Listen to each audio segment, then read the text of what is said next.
welcome to the Flossy podcast. I am so excited to be recording. The house is looking very festive. I've sat down and recorded this. It's just after the Halloween weekend, so therefore we are still decorated for the Halloween, which, as you know, if you've been here a while, I love Halloween. My parents are here as well, so I made them watch some spooky things, which they kind of liked, I guess. I think we started the Cabinet of Curiosities on Netflix, and we got through 3 episodes. I think we'll be taking a little break from it. They're not quite as excited about scary, spooky things as I am, but bless them, they put up with it for a little while for Halloween, and it was lovely. We had a nice Halloween meal of Thai food, and I decorated all the basement all Halloweeny, and it was really fun. So yeah, it's been lovely, and it's lovely to sit down, and I want to record an episode with the pumpkins and all Halloweeny before we head off into winter/Christmas. I know, I'm sorry, I said it already, but you know, it's creeping along. But for now, we're going to stay in Halloween and have a little autumnal episode recording, because look what I finished. I'm so excited. First of all, before I get too excited and talk about my new sweater, if you're new here, big ol' welcome to you. My name is Claire.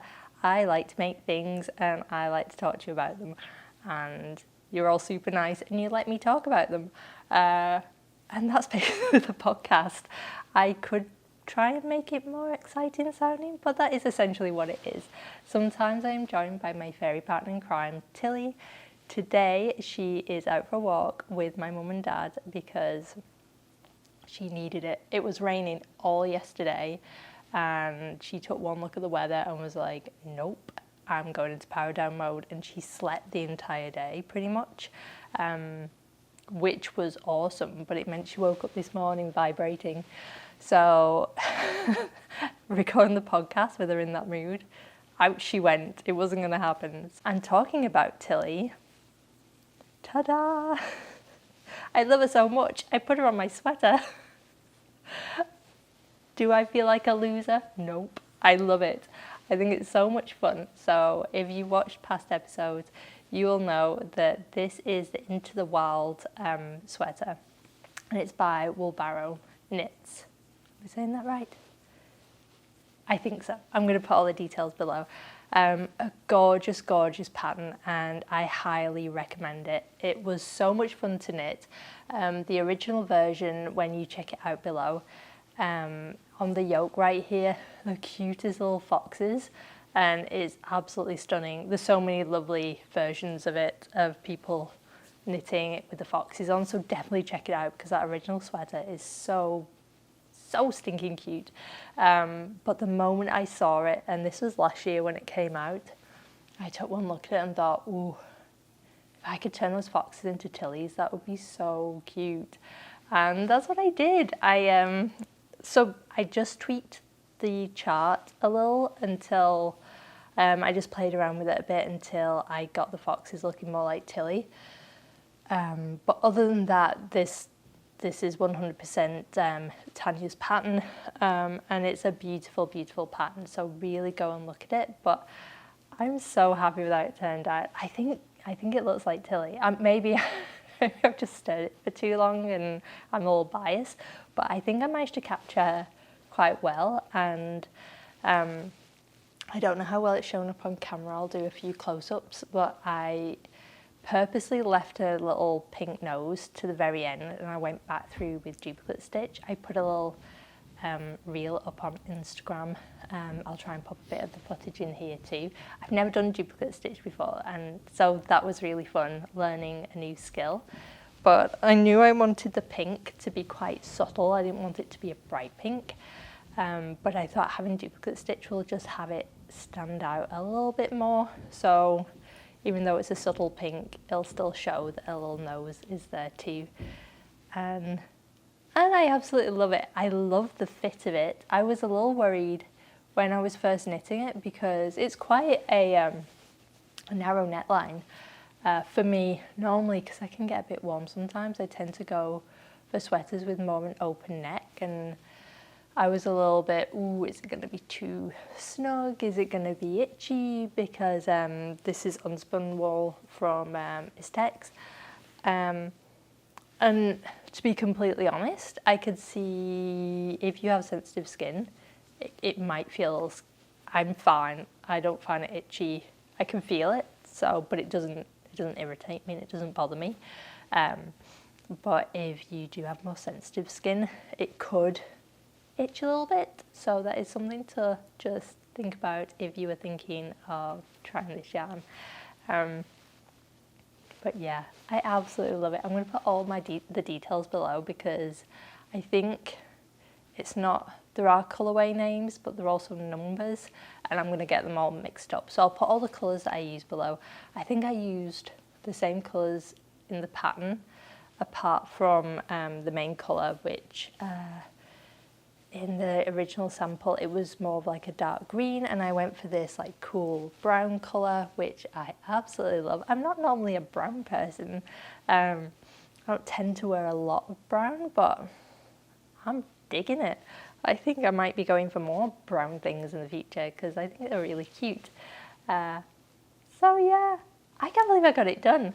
This is the quickest I think I've ever knit a sweater, which, you know, if you've been watching the podcast for a while, you know I'm a slow knitter. Like, how often did we see my Merrymaker? How long was I knitting that thing? Like, forever. But this just completely flew off my needles, and I think just because I was really excited to get through that yoke as well and see two little mush appear. I thought it was lovely. So yeah, I'm really excited. I want to sit down with my pumpkins and show you that I finished my sweater. Don't expect this in the future, by the way. I think I did this this is the 3rd episode this has appeared in, which for me is really fast. So I'm not going to set that bar too high from now on. Expect lots of slow knitting in the future. But yeah, I got it done. I love it. I hope you like it too. If you are thinking of trying to knit with the unspun yarn, which I'm going to try and say the word again, and I'm going to butcher it, the Plutolope. Is it Plutolope? I think that's the closest I've ever got. It is beautiful, and I know quite a few people, I was one of them, thought it's going to break really easily, it's going to be hard to work with. It wasn't at all. It did break a couple of times. Normally it's not when I was knitting with it, it was if I was moving my project around. So if I wanted to take it somewhere else, I'd pick it up and the yarn cake would fall down and then it would just break. In those situations, it is a bit frustrating, but honestly, I talked about past episodes doing the whole spit splicing thing. It's so easy just to like get a bit of moisture on there and rub it together and it just goes straight back together. Like, it's not a stressful thing at all. You can easily like meld them together, which means other than there were a few ends going through the yoke, but the yarn's so sticky that weaving in the ends was no problem either.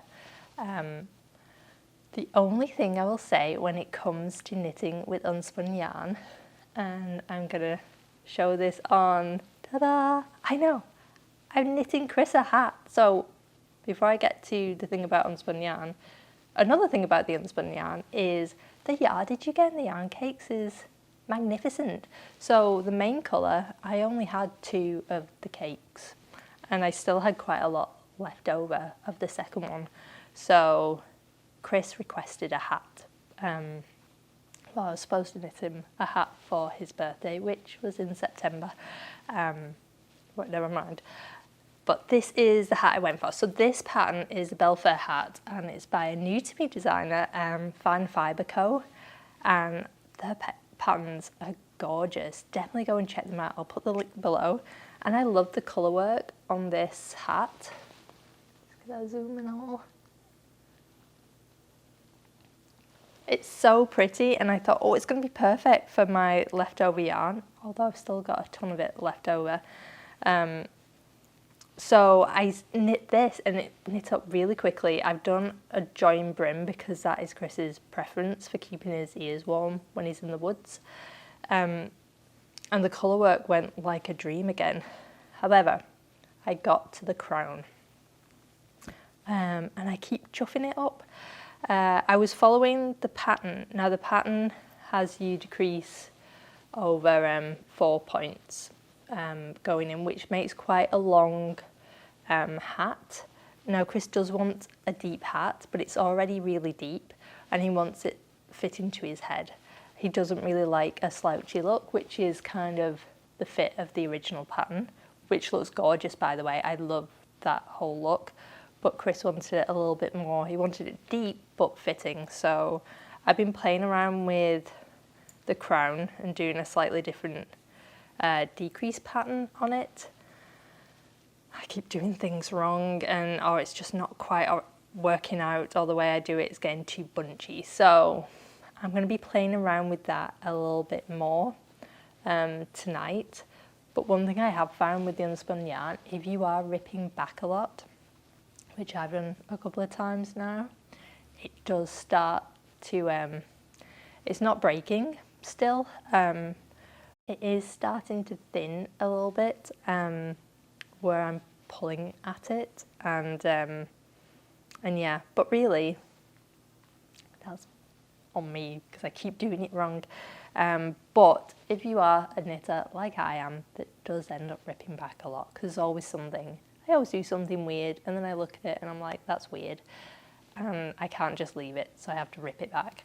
I do spend a lot of time doing that. I didn't have to rip back anything, I just knit this and it happened. I'm still astounded by that, but this is another story, and I keep ripping it back and the yarn is starting to thin out in parts. Now again, it's not a big deal. If I keep getting to a really thin bit, I just kind of break it myself and then meld it back together using this bit splicing. So it's not a big deal at all. But I thought I would mention it because a few of you reached out to me when I posted about this project on Instagram and mentioned they'd watched the podcast and they were going to try knitting with the unspun yarn too now. So I thought I'd just keep, documenting my experience working with it, and then it's just something to think about going forward. But yeah, this is the, what did I call it? The Belfer hat. Definitely go and check this pattern out. Check out the designer, Fine Fibre Co. She has a gorgeous cardigan pattern on there that I'm seriously eyeing up. It's super cute. It's like a little V-neck cardigan, and it's got a it's like a tie right here. It's really pretty. I think the tie is created using short rows, and it's such a simple looking piece, but I know a lot of work's gone into it to get that shaping. But I think it'd be really cute. So watch this space. Because that's the other thing, now the sweater's done, I'm doing Chris's hat, I don't actually have a ton on the needles. As I'm saying this, I feel like I'm going to think of 5 that are hibernating somewhere, but I don't think I do, which is kind of exciting and also a little bit daunting because I don't know what to make next. I'm really struggling with what I should wear, other than this jumper that I've just worn to death since I got it off the blocking mat. But I don't know, I blame COVID. I feel like I've come through the last couple of years and I have no idea what my style is anymore. Things don't fit like they used to. So yeah, I feel like I need to sit back and do like a big overhaul of my of the clothes I have. I also don't shop very much. I either make things or I try to shop secondhand. So yeah, it's a bit tricky. So I'm gonna do a bit of an overhaul, I think, and then try and the next pieces I make be a little, see what's going to fit into my wardrobe, basically. So I don't know. Hopefully by the time I record the next podcast episode, we will know a lot more. So we chatted about what's off and on my needles right now, and I actually have a couple of little bits of Flossy news and Flossy updates to share with you to round off this episode. And first, you know about, and I was talking about in the last podcast episode, that a release was coming up of a pattern, and that pattern got released, and it was the Joni cardigan, and I just wanted to take a moment to say a huge thank you to all the lovely comments and all the purchases and just the lovely warm reception you gave this pattern. I'm always really nervous when I put new patterns out. So much work goes into them, and so much time and a lot of money, and you never know how they're going to be received. Really, you can do as much as you can, and I really tried to put a lot of effort into showing as much as this pattern as I could, and yeah, but you never know. I kind of released it like, oh, I hope people like it, and to get so many beautiful comments, it was so nice, and it really got my gave me a little confidence boost for doing some more designing and kind of getting the old creative juices flowing again, and yeah, it's been absolutely lovely. So a big thank you, and another thank you again to Rachel over at Tangled Yarns, because this pattern was in collaboration with her. I actually wrote a blog post over on Tangled Yarns as well as a companion piece to this launch, because this original sample, this uses mohair, and I know that's not to everyone's taste. So there's a blog post on there that talks all about why mohair is lovely to use, why you might not want to use it, and also because this was a project where the yarn was held double.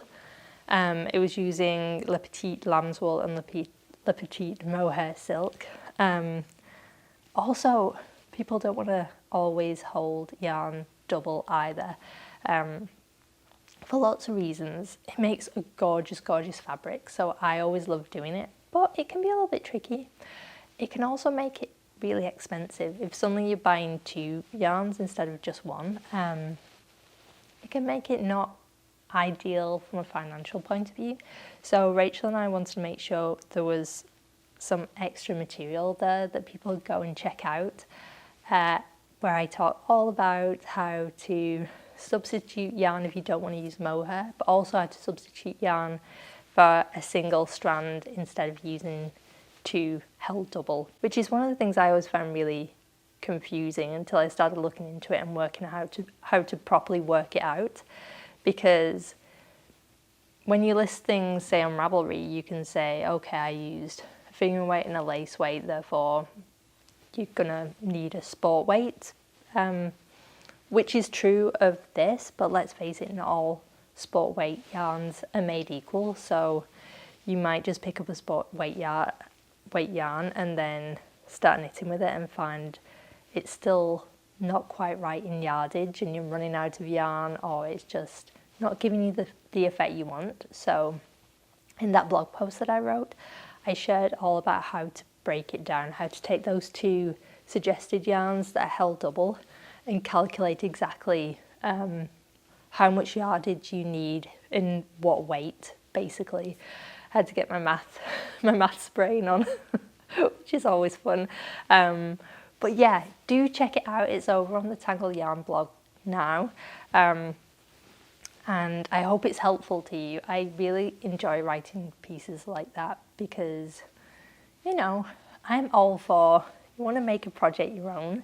So if you were to purchase Joni and you want to use the lambswool and the mohair held double, that is awesome because it's a beautiful combination and it works really well. But you might not want to use that, and I don't want anyone to get the pattern and then be like, oh, I don't want to do that, I'm not sure how to proceed. That blog post should really help you. And also, if you read that and you're still a bit confused, just drop me an email, and I'm more than happy for us to have a little chat about it. But yeah, Joni is out now. You can find it over on my website and on Ravelry. The final little bit of news that I want to share with you today is that I've just made something live that I'm actually really nervous about. Oh, it feels really a little bit strange, but it's something I've been wanting to do for a long time now. So if you've been with me a while, you know I've talked on and off a little bit about trying to create the content that I love creating for you on here, and designing my patterns and doing as much video content as I can to as high a quality as I can. But also trying to balance that with making Flossy financially sustainable, which it can be really tricky. Like I said, when it comes to pattern launches, a lot of money goes into it up front, and you never know how it's going to go. And it's the same with the recording of the podcast and the project-based videos and the things that I'd like to do in the future. It can have a lot of costs up front, and it's a lot of time and a lot of energy goes into it. So I've been trying to think of ways to be able to keep bringing you that content and bringing you patterns that, you know, are fun to knit and are enjoyable to knit, you know, where they've been really thoroughly tech edited and test knit, and there are as few mistakes in there as possible and they're as clear as possible. So yeah, it's been a bit tricky trying to balance that out, and so I decided to start a coffee page. If you've never heard of coffee, I think I'm saying it right. For the longest time I was saying Ko-Fi, which I don't think makes sense. I don't think that's right. I think it's coffee, as in, because originally it was that thing, you can buy someone a coffee, I think. But anyway, we're going to go with coffee. I started a coffee page for Flossy. If you don't know what that is, it's similar to a Patreon, which is a membership. It's like a membership page you can join. I have 3 levels, and what that enables you to do is to join and you subscribe and pay a monthly fee. And in return, you are supporting the work that I'm doing here on YouTube, and the pattern development and all the admin stuff that goes into my work, and hopefully future developments of what I'd like to do with Flossy. And in return, you get a few little different perks and benefits through the different levels that you join. So I've put a link below. Feel free to go. All the details are on there. I just want to be really clear. So, introduction of the coffee page, that doesn't affect the podcast here at all. So the podcast is, and forever will be, completely public. I'm not putting anything behind a paywall, and you'll still be able to have access to all my patterns for purchase going forward. It's really important that while I try to work out a way to make Flossy financially sustainable, I also want to be really mindful that I don't want to, you know, block off access to all my work, because, you know, financial accessibility for everyone else is very important to me, and I'm trying to work out, that's an ongoing thing, because it's really hard to build a sustainable income but also make sure that things are financially accessible to people. So that's something I'm currently always going to be working on, and I hope to be able to do that by getting more of a steady income that I can then be able to do more things like free gift patterns to people, or and run more discounts and like little giveaways and things like that, and be able to have the room to do that. Because I don't know, I think a lot of people equate discounts on release with making patterns financially accessible to people, and it might seem like a quick fix, I guess, for some people. I don't think it is, not for my situation anyway, because all it means is I really struggle making back the money that I've spent on a pattern, because the discounts take such a big cut from the profit at the end of the day. So I'm never building up enough to be able to then reinvest, if that makes sense, and then be able to do things like free patterns or giveaways or things like that. So yeah. But as I said, that's an ongoing thing. So yeah, really awkward blurb about my coffee page. If you're interested in checking it out, please do follow the link below. If it's, you know, it's one of those things. I know that supporting artists and designers is just not, it's just not doable for a lot of people. So yeah, there's no expectation here. I just thought it was a good thing that if you did find value in the podcast, in the work that I'm doing, and you wanted to offer a little bit more support, there is that option there. There's also, if you're not into the monthly subscription thing, Coffee does also have the option to do just like a one-off little buy Tilia treat option. So there is that there too. So yeah. That's my Coffee page. I put the link below. Check it out if you want to. Don't feel obligated. That's my weirdly awkward talk about making money. But yeah, it's always strange. I need to get better at it. But yeah, I actually feel really happy that I got it done off my to-do list, because it's something that I knew I had to try to do, and it's been making me really nervous to do it and to put it out there. So yeah, it's out there, it's done. You can take a look at it if you like. And I'm actually really excited. If people do join, maybe no one will join, but if people do join, I'm actually really excited for a little bit of extra content that I can make there, and maybe some slightly different styles of videos that I can show for behind the scenes and things like that. So I also have some exciting projects that I'm going to be working on. I'm actually talking with Rachel over at Tangle Yarns. I'm sure she won't mind me mentioning, but there may be a sweater version of Joni in the works, which I'm really excited about. You'll never guess what the colour is. But yeah, so I'm really excited for what's coming, and yeah, I'm going to round this podcast episode up with this very awkward ending.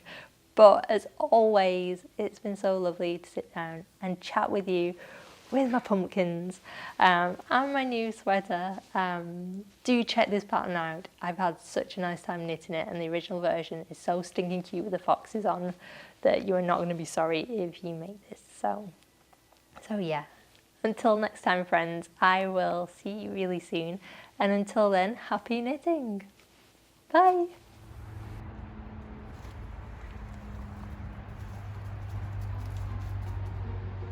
Jelly, come.